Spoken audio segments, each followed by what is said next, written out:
संग। इनसे मिलिए।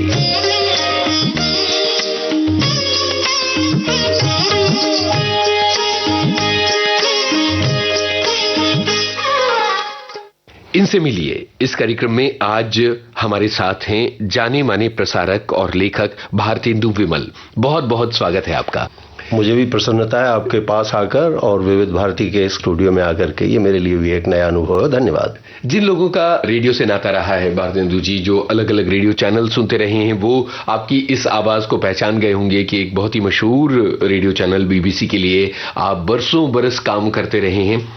तो जाहिर है कि विविध भारती पर आना भी आपके लिए बड़ा रोमांचक होगा। कैसा लग रहा है? बड़ा दिलचस्प वाकया मैं आपको बताता हूँ कि जब मैं भारत से लंदन गया तो उस समय मैं मुंबई में ही रहता था और मैंने अपना जीवन जो है काम एक अध्यापक के रूप में शुरू किया था और यहाँ पे मैं शिक्षण का कार्य, अध्यापन का कार्य कर रहा था।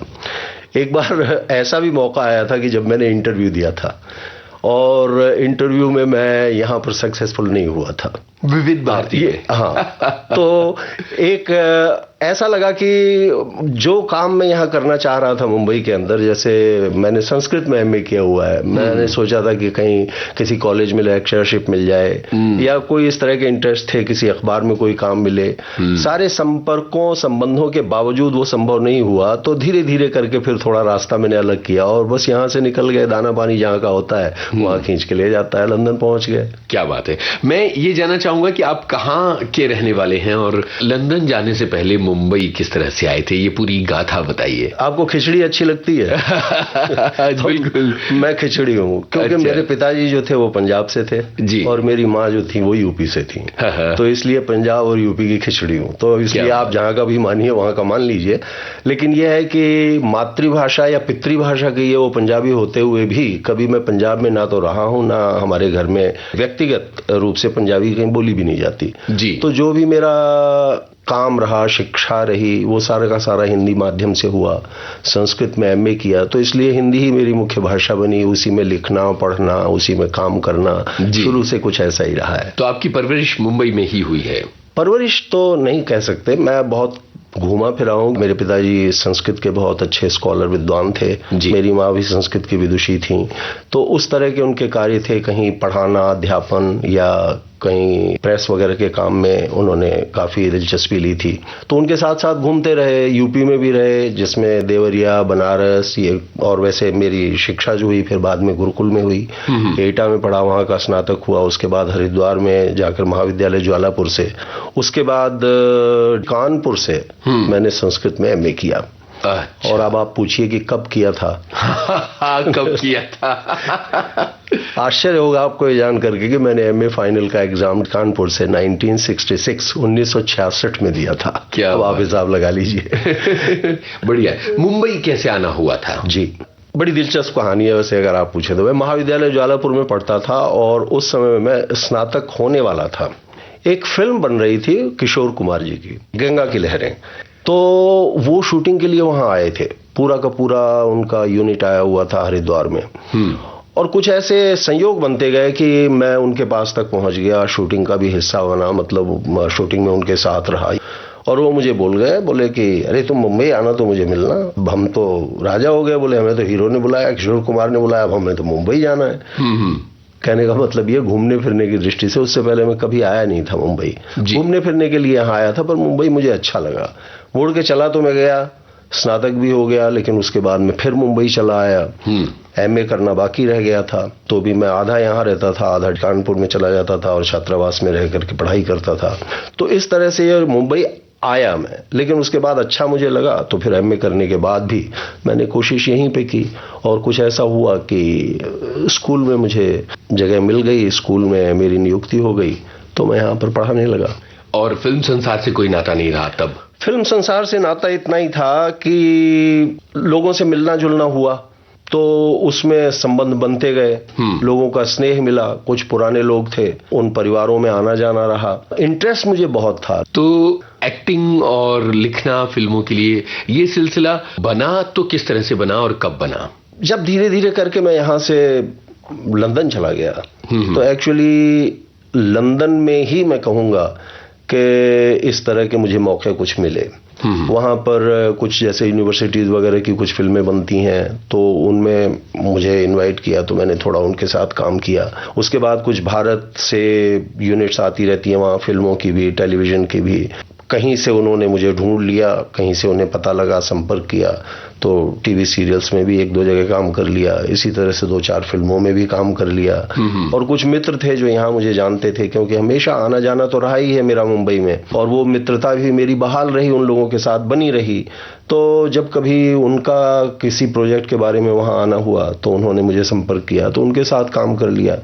यहाँ पर भी वही बात है कि कभी मैं मुंबई जब आके रहा तो कुछ मित्र हैं इस क्षेत्र में काम कर रहे हैं, उन्होंने अगर बुला लिया तो चले गए, कुछ उनके साथ काम कर लिया। तो इस तरह से कोई मेरा बहुत बड़ा इंटरेस्ट तो मैं नहीं कहूँगा, कोई ऐसा मेरा उद्देश्य नहीं था कि मैं फिल्मों में कोई एक्टर बन जाऊं या राइटर बन जाऊं। हाँ, दिलचस्पी जरूर रही। उद्देश्य ये था कि मैं कभी कुछ लिखूं, कभी कुछ करूं, तो एक कोई अपना प्रोजेक्ट करूं। और देखिए, अगर ऊपर वाले ने चाहा, कभी संभव हुआ, तो थोड़ी बहुत कोशिश जारी है। अगर ईश्वर की इच्छा हुई तो किसी दिन मेरी वो कामना भी पूरी होगी। क्या बात है, हमारी शुभकामनाएं हैं। अब हम ये जानना चाहेंगे कि ये बीबीसी से आपका नाता किस तरह से जुड़ा था, क्योंकि ये वो दिन थे जब आप मुंबई में स्कूल में पढ़ा रहे थे। मुंबई से जब मैं लंदन गया, एक्चुअली मैं गया था केन्या होकर के। केन्या में मैं 5 साल रहा, वहां मेरा विवाह हुआ और मेरी जो पत्नी थी गुजरात से बिलोंग करती थी, तो वो ब्रिटिश सिटीजन थी। तो शादी के बाद हमारी थोड़ी रस्साकशी रही। मैं कह रहा था मुझे भारत वापस जाना है, वो कह रही थी कि लंदन चलो, मेरे पास ब्रिटिश पासपोर्ट है, हम वहां जा सकते हैं। तो मैंने कहा कि ऐसा करते हैं कि पहले भारत चलते हैं, तुम भारत चल के देख लो, क्योंकि वो यहाँ रही कभी नहीं थी। और हम यहाँ आ गए, 3 महीने तक घूमे फिरे। तो उन्होंने कहा कि अब हमने आपकी बात मान ली, हम 3 महीने यहाँ घूमे फिरे, हमें कोई बुरा नहीं लग रहा है, लेकिन हम ये भी फैसला नहीं कर सकते कि हमें यहाँ रहना है। अब आप मेरे कहने से लंदन चलो, वहां पे कुछ टाइम रह के देख लो, अगर आपको वहां अच्छा लगेगा तो हम वहां रहेंगे, नहीं तो यहाँ आ जाएंगे। तो हमने उनकी बात मान ली, फिर हम उनके साथ लंदन चले गए। बस यूं कह लीजिए कि एक बार गए तो वहीं के हो गए।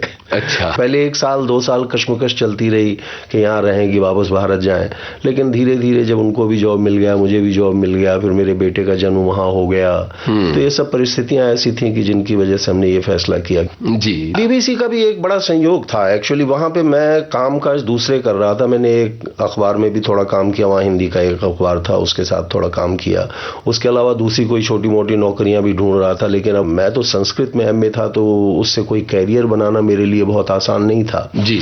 लेकिन जिस समय मैं थोड़ा अस्थिर था काम काज को लेकर के, उस समय मेरी ओंकारनाथ श्रीवास्तव जी, जो बीबीसी में हमारे बहुत सीनियर थे, अच्छे लेखकों में उनका नाम है, बहुत बढ़िया प्रसारक माने जाते हैं जी। तो उनके घर मेरा जाना हुआ कि हमारे कोई रिश्तेदार थे जो आए थे और जो उनके घर पे रुके थे। उनसे मिलने में गया था। तब तक मुझे पता भी नहीं था, मैं सुना करता था कभी कभी, लेकिन कहाँ है, कैसे होता है काम, मुझे कुछ पता नहीं था। ओंकार जी से जब परिचय हुआ तो उन्होंने कहा कि भी तुम्हारे जैसा व्यक्ति जिसकी हिंदी और संस्कृत की बैकग्राउंड है और तुम्हारी आवाज भी ठीक ठाक है, तुम्हें तो बीबीसी में आना चाहिए। मैंने कहा जी हमें तो पता ही नहीं कहाँ कैसे आया जाता है, क्या करूं मैं। तो बोले नहीं, आओ और आकर के काम करो हम लोगों के साथ में। तो धीरे धीरे ऐसे कुछ मौका बना, मैं वहां गया। फिर कैलाश जी हमारे उस समय में हिंदी के अध्यक्ष थे, उन्होंने ऑडिशन हमारा लिया। ऑडिशन के साथ साथ कुछ लिखने उखने को कहा और उन्होंने कहा कि ठीक है, अब हम मीटिंग में विचार करके फिर आपको बता देंगे। तो उसी शाम को मुझे फोन आ गया कि भाई आपने जो रिकॉर्डिंग की थी, हमने जो आपसे कहा था कुछ रिकॉर्ड करने के लिए, बोले हम सबको इतना अच्छा लगा कि हम तो आज के प्रोग्राम में शामिल कर रहे हैं उस चीज को। तो एक टॉक थी, उन दिनों विश्व भारती कार्यक्रम हुआ करता था, तो एक टॉक थी वो समीक्षात्मक, तो वो मैंने लिख करके रिकॉर्ड की थी अपनी आवाज में। तो वहां से बस उन्होंने कहा कि भाई ठीक है। अगले दिन फिर उन्होंने बुलाया मुझे और कहा कि अब हम तुम्हारा रोटे में नाम लगा रहे हैं और जब जब जरूरत होगी तो बुलाते रहेंगे। तो इस तरह से एक फ्रीलांसर के तौर पे हमने ज्वाइन किया था। वो कितना रोमांचक दिन था जब पहली बार आपने काम करना शुरू किया था? रोमांचक बहुत बड़ा था, लेकिन मुझे सबसे बड़ी निराशा ये हुई थी कि मेरा जो पहला ब्रॉडकास्ट था वो मुझे पता ही नहीं था कि ब्रॉडकास्ट आज होने वाला है। क्योंकि वो तो अगले दिन उन्होंने बताया ना कि भाई हमने उसका इस्तेमाल कर लिया जी। तो मुझे पता लगता तो मैं इसको बताता, उसको बताता, मैं सुनता, ये करता, वो करता, वो सब कुछ नहीं हो पाया। लेकिन हाँ, ये इसमें कोई शक नहीं है कि जब मैं जाकर के बैठा और पहले दिन उनके साथ काम शुरू किया, और उस समय अक्सर होता ये था कि जो लोग नए आते थे एक्चुअली उनको रिकॉर्डेड प्रोग्राम्स में शुरू करवाते थे, जाहिर है, पर कुछ मुझ पर उन लोगों का ऐसा कॉन्फिडेंस था किसी वजह से कि मैंने जो शुरुआत की वो लाइव प्रोग्राम में की थी।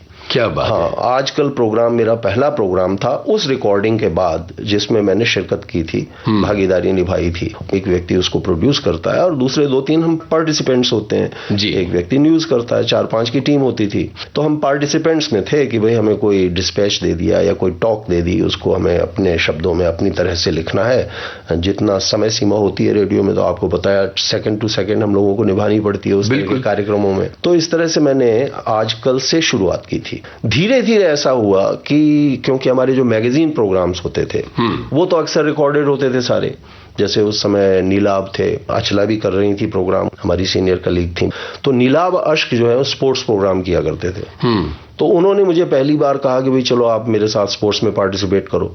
मुझे अभी तक याद है मोहम्मद अली पर उन्होंने एक पीस मुझे लिखने के लिए दिया जी, वो मैंने लिख के पढ़ा। तो उसके बाद हर कार्यक्रम के बाद, हर प्रोग्राम के बाद मीटिंग होती थी। मीटिंग में उन्होंने बहुत तारीफ की हमारी, बहुत अच्छा लगा लोगों को।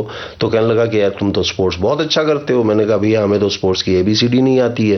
तो ये तो आवाज का खेल है, आपने जो कहा उसके हिसाब से हमने कर दिया। लेकिन हमने अपनी भाषा में, अपनी शैली में उसको थोड़ा सा किया था, लोगों को अच्छा लगा। तो कहने लगे भाई ये जाता है हमारा रिकॉर्डेड, अगर तुम वादा करो कि तुम रेगुलर आ सकते हो तो हम इसको लाइव करेंगे। मैंने कहा करो आप। बस अगले हफ्ते से लाइव हो गया वो प्रोग्राम। तो इस तरह से धीरे धीरे लोगों को अच्छा लगा, हमसे संबंध भी अच्छे बने। सब लोग चाहते थे कि मैं उनके कार्यक्रमों में हिस्सा लूं, तो मैं एक फ्रीलांसर के तौर पर इस तरह कई सारे कार्यक्रमों का हिस्सा बन गया। जो भी प्रोग्राम वहां होते थे, मैगजीन प्रोग्राम्स हो या लाइव प्रोग्राम्स हो, कोई ऐसा प्रोग्राम नहीं जिसमें मैंने काम ना किया हो। एक खास तरह की शैली है बोलने की, और चूंकि रेडियो के किसी पूर्ववर्ती अनुभव को लेकर नहीं गए थे, तो आपके लिए ये कितनी बड़ी चुनौती थी उस शैली के मुताबिक, उस कार्य संस्कृति के मुताबिक अपने आप को ढाल लेने की? बोलने में मुझे समस्या नहीं थी।